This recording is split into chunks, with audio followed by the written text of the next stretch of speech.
এই দেশের মানুষ নামাজ না পড়লেও যদি কেউ নবীকে কটূক্তি করে তার কলিজা ছিঁড়ে যায়, সে রাজপথে নেমে যায়। আমি বলবো যারা নবীকে কটূক্তি করে, নবীর নামে গালিগালাজ করে, এদের মৃত্যুদণ্ড, এই আইনটাও যেন বাংলাদেশের এই সংসদ থেকে পাশ করা হয়। মাননীয় স্পিকার, আজ দাঁড়িয়েছি শুধু শিবচরের কথা বলার জন্য নয়।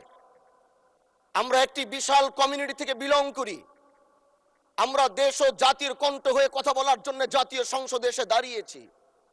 আমাদের সংসদে ওই পাশে যারা রয়েছেন তারা শুধু মনে করেন যে আমরা শুধু তাদের বিরোধিতার জন্য দাঁড়িয়েছি। বিরোধী দল মানে শুধু বিরোধিতা করা নয়, সরকারি দল যদি ভালো কাজ করবে, বিরোধী দলের মঞ্চে দাঁড়িয়েও তাদের প্রশংসা করতে আমরা বিন্দু পরিমাণ দ্বিধা করব না।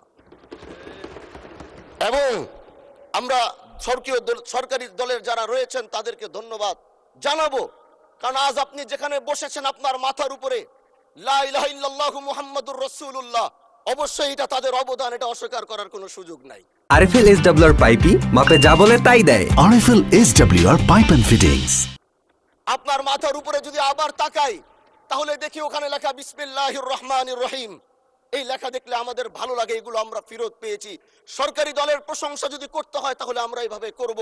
যখন তাদের প্রশংসা করা দরকার আমরা দাঁড়িয়ে প্রশংসা করব, যদি তাদের কোনো ভুল দিকে সেটা দাঁড়িয়েও এই বেঞ্চের থেকে আমরা তাদের প্রতিবাদ করব। এটাই আমাদের কাজ। মাননীয় প্রধান, আজ দাঁড়িয়েছি, হয়তো আমার কথা অনেক লম্বা, আমি জানি না আপনি আমাকে সময় দিবেন কিনা, কিন্তু আমি বলতে চাই মাননীয় স্পিকার, আমরা যেই জায়গা থেকে দাঁড়িয়েছি, বাংলার 30 থেকে 40 লক্ষ উলামায়ে কেরাম আমাদের দিকে তাকিয়ে রয়েছে, কারণ তাদের কণ্ঠ, তাদের সে আওয়াজগুলো আমরা যেন জাতীয় সংসদ থেকে দিতে পারি।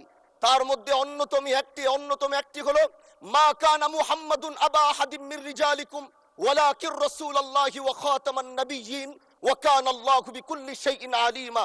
আপনি জানেন নবীর পরে আল্লাহ নবী হচ্ছে আমার ইমানের অংশ, আমার ইমানের পার্ট। তিনাকে ভালোবাসা, তিনার উপর ইমান, এটা আমার ইমানের অংশ।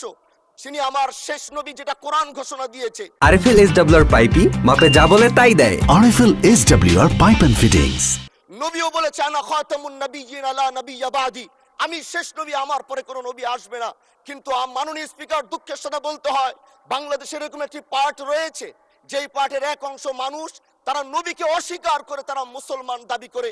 এবং এই বিষয়ে অনেকেরই ধারণা আছে, তারা জানে এই আন্দোলন করতে গিয়ে অনেক মুসলমানকে রাস্তায় শহীদ হতে হয়েছে, আন্দোলন করতে হয়েছে।